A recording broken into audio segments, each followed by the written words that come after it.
Swaraj party के प्रशांत किशोर की press conference चल रही है। आइए सुन लेते हैं कि वो अब क्या कह रहे हैं। कुछ ही दिन पहले बिहार के चुनावी नतीजे सामने आए थे और उन्होंने खाता भी नहीं खोल पाए थे। वो कुछ लोग ये सोच रहे हैं कि मैं बिहार छोड़ दूंगा, तो आपका ये भ्रम है। अंग्रेजी में एक फ्रेज है, you are not defeated till you quit. जब तक आप छोड़ेंगे नहीं तब तक आप हार नहीं सकते हैं। तो प्रशांत किशोर की और जन सुराज में मेरे साथ जुड़े हुए साथियों की बिहार सुधारने की जो जिद है, उस जिद के सामने दूसरा कुछ भी इस जीवन में नहीं है। उस जिद से पीछे हटने वाले नहीं हैं। पूरी ताकत से, पूरी ईमानदारी से लोग कह रहे हैं कि मैंने 3-3.5 साल में बहुत मेहनत किया है। तो जितनी मेहनत करते हुए आपने मुझे 3 साल में देखा है, उससे दुगनी मेहनत करेंगे और पूरी ताकत से लगेंगे। पीछे हटने का सवाल नहीं है। जब तक बिहार को सुधारने के अपने संकल्प को पूरा न कर लें, तब तक पीछे हटने का कोई सवाल ही नहीं है।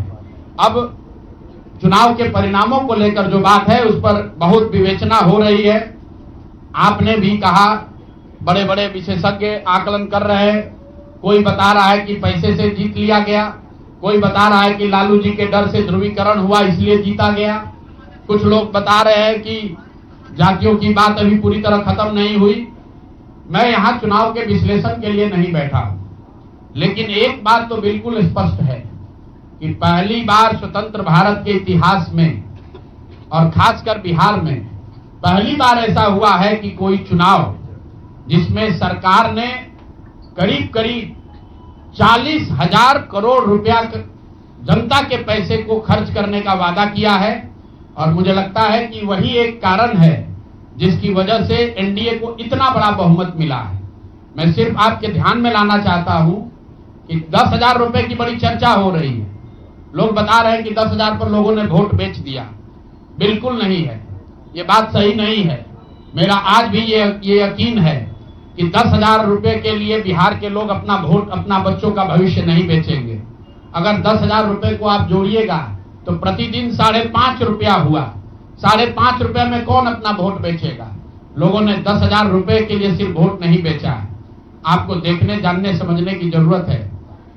और इस पर यह बहस भी हो रहा है। सत्ता में जो लोग आए हैं वो कह रहे हैं भैया हम तो सरकारी योजना चला रहे थे।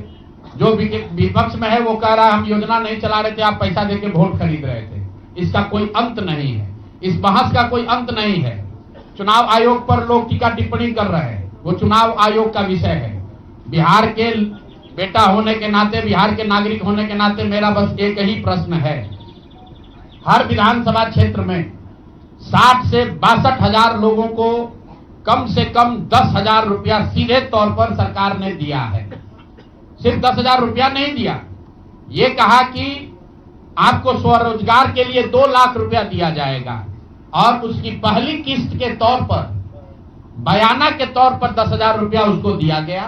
और पूरा सरकारी तंत्र लगाया गया लोगों को यह बताने के लिए कि अगर आप एनडीए को वोट देते हैं तो आपको 10,000 रुपए के साथ साथ आने वाले 6 महीनों में 2 लाख रुपए तक की सहायता मिलेगी। इसको करने के लिए पूरा सरकारी तंत्र लगा। जीविका की दीदियों को बैठाया गया। जितने यहाँ पर आशा आंगनवाड़ी सेविकाएं हैं उनकी सैलरी, उनका मानदेय बढ़ाकर उनको जोड़ा गया।